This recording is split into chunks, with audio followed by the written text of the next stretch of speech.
Speaking of never heard of, the University of Minnesota's Child Development Program is warning about a whiteness pandemic and offering advice on how to reverse it. But first, obviously, what is a whiteness pandemic? Well, a page on the university's website says, whiteness refers to culture, not biology. The centuries-old culture of whiteness features colorblindness, passivity, and white fragility, which are all covert expressions of racism common in the United States. The webpage then offers steps for how to halt and reverse the whiteness pandemic. Explaining this, if you were socialized into the culture of whiteness during childhood, oh, not to worry, it's not your fault. But as an adult, it is now your responsibility to self-reflect, re-educate yourself, and act. A University of Minnesota spokesperson told Fox News Digital in a statement that the school is, quote, steadfast in its commitment to the principles of academic freedom. Joe Concha, I see that as we provide a place where any extreme viewpoint will in fact be offered, but not offering an association with that viewpoint. Well what say said. you? Who wrote that? Joy Reid? I mean, where did this come? It's so racist. It's insane. A whiteness pandemic. It sounds like a disease that's in search of a cure. And apparently the only way to do that is to re-educate yourself by joining, according to the website, Black Lives Matter, which is only one of the most corrupt organizations around. So it's not a surprise this is happening in Minnesota, though. This is the same place where you could go into my son's fourth grade bathroom in an elementary school and find a tampon machine. So that's Minnesota for you these days. Oh, my goodness.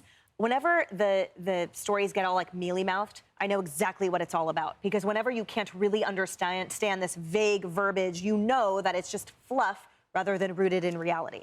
Yeah, well, and Joe's right. I mean, it is blatantly racist. And it's not enough for the school to come out or the program to say, well, it's rooted in culture and not in biology. No, that's not going to cut it. Because imagine that these comments, these statements were made about literally any other race in the United States. This is only acceptable to say about white people. That's the fact here.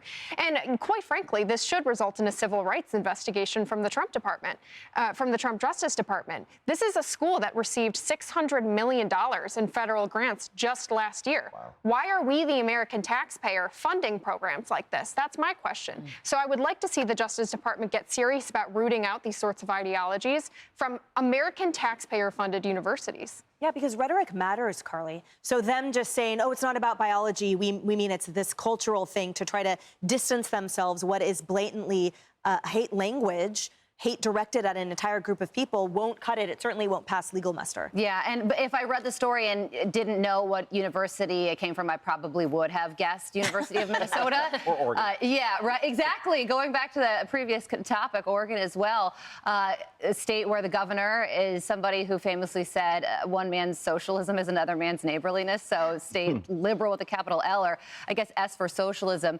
And, you know, this is also, though, the good news is that people do have choices when it comes to where they go to college, and it's why so many kids are now going to Southern schools, because they don't want to deal with this anymore.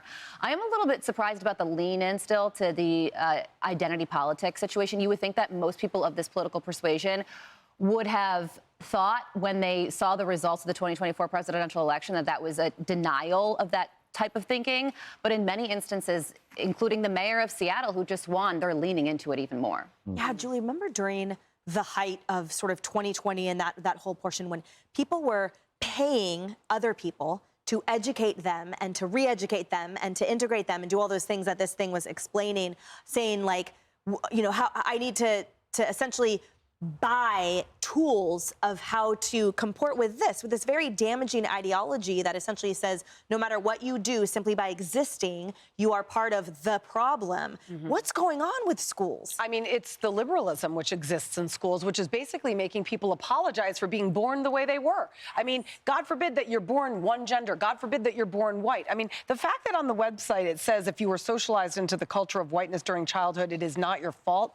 Wait, I'm sorry, what? So you're telling white people that it's your fault or it's not your fault for being born white. You can fix that. And then Black Lives Matter, I mean, I'm so glad you brought that up, is such a corrupt organization. They are behind so much crime in this country and so much unrest. And you're telling me that's the way to go? That's the positive influence that we want to teach our youth? Because this is where you're seeing it in universities and colleges and teachers teaching your friend's child that she is a they. I mean, it's insanity that the education system has this much power. And I do believe that the Trump administration should should absolutely look into. Well, and one quick point with this program, it's not just geared towards college students, it's geared toward young children. Going off of one of our previous segments, it's geared towards parents of young children in order to help those children, quote unquote, develop a healthy white racial identity, which apparently the only healthy identity, according to this program, is one that hates yourself for simply being born white. That's incredibly toxic, and yet that's what the left wants to push on young children. Ugh, frightening. Hey everyone, I'm Emily Campagno. Catch me and my co-hosts Harris Faulkner and Kaylee McEnany on Outnumbered every weekday at 12 p.m. Eastern, or set your DVR. Also, don't forget to subscribe to the Fox News YouTube page for daily highlights.